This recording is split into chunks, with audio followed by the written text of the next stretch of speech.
जाने माने समाजवादी नेता, सामाजिक न्याय के पुरोधा शरद जी का निधन हो गया। उन्हें विनम्र श्रद्धांजलि देते हुए उम्मीद करते हैं निश्चित रूप से ऐसे संघर्षशील व्यक्ति को ईश्वर अपने में शरण देगा और उनके परिवार के लिए हमारी संवेदनाएं।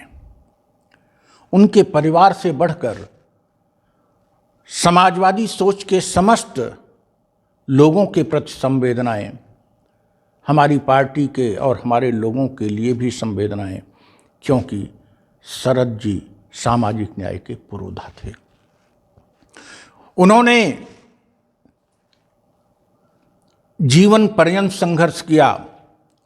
जयप्रकाश के छात्र आंदोलन से शुरू हुआ उनका संघर्ष आज कट्टरता के विरुद्ध आंदोलन के रूप में चल रहा था। छात्र राजनीति से राष्ट्रीय राजनीति में आने वाले शरद जी शुरू से ही जुझारू और संघर्षशील रहे, सिद्धांत के व्यक्ति रहे।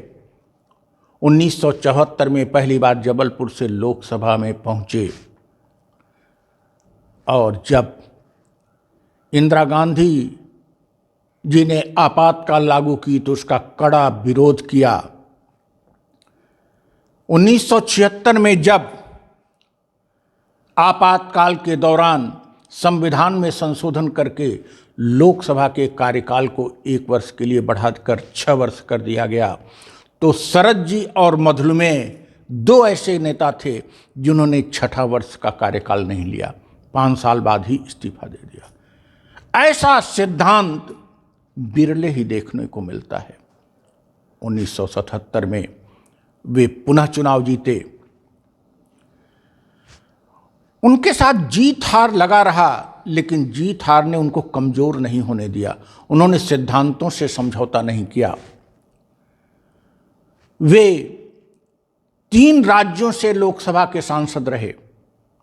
कई बार हारे जरूर, लेकिन कुछ बिरले ही लोग होंगे जो देश के 3 राज्यों से सांसद बने हों। वे मध्य प्रदेश से सांसद रहे, बिहार से सांसद रहे और उत्तर प्रदेश की बदायूं से भी सांसद रहे। बिहार के मधेपुरा से और मध्य प्रदेश के जबलपुर से सांसद रहे। बीपी सिंह के जनता पार्टी के मंत्रिमंडल में वो मंत्री रहे। उन्होंने बड़े बड़े चुनाव भी लड़े। लालू यादव के खिलाफ लड़े, जीते हारे। राजीव गांधी के खिलाफ लड़े, हार गए, लेकिन सिद्धांतों से समझौता नहीं किए। 1989 में बीपी सिंह की सरकार में 3 विभागों के मंत्री रहे और मंडल आयोग जो लागू हुआ उसकी क्रेडिट सबसे ज्यादा अगर किसी को जाती है तो शरद जी को जाती है। शरद यादव और रामविलास पासवान, इन 2 लोगों ने बीपी सिंह को मजबूर किया कि तुरंत ही मंडल आयोग लागू किया जाए। पिछड़े वर्ग के राष्ट्रीय स्तर पर आरक्षण मंडल आयोग में जो लागू हुआ उसके नींव शरद जी से पड़ी, क्योंकि जब देवीलाल बीपी सिंह से अलग हुए तो शरद जी ने दबाव बनाया और बीपी सिंह को तुरंत ही मंडल आयोग लागू करना पड़ा।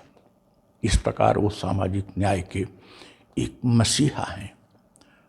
उन्होंने मंडल आयोग की पूरी पृष्ठभूमि लागू करने की पृष्ठभूमि में शरद जी हैं। वे निश्चित तौर पर आगे की राजनीति में अटल बिहारी वाजपेयी जैसे व्यक्तित्व से समझौता किए, उनके साथ गए, लेकिन सांप्रदायिकता से उन्होंने समझौता नहीं किया।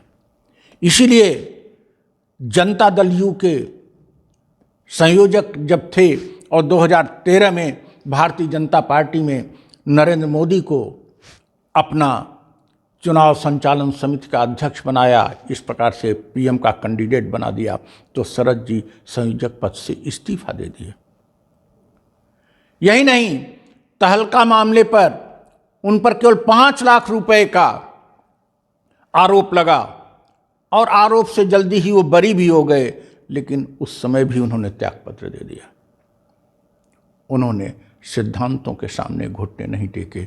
वर्तमान में भी वे अस्वस्थ जरूर थे, लेकिन वो पूरी कोशिश कर रहे थे कि सांप्रदायिक शक्तियों को हटाने के लिए पूरा राष्ट्र एक साथ आवे और सांप्रदायिक ताकतों को राष्ट्रीय राजनीति से हटाया जा सके।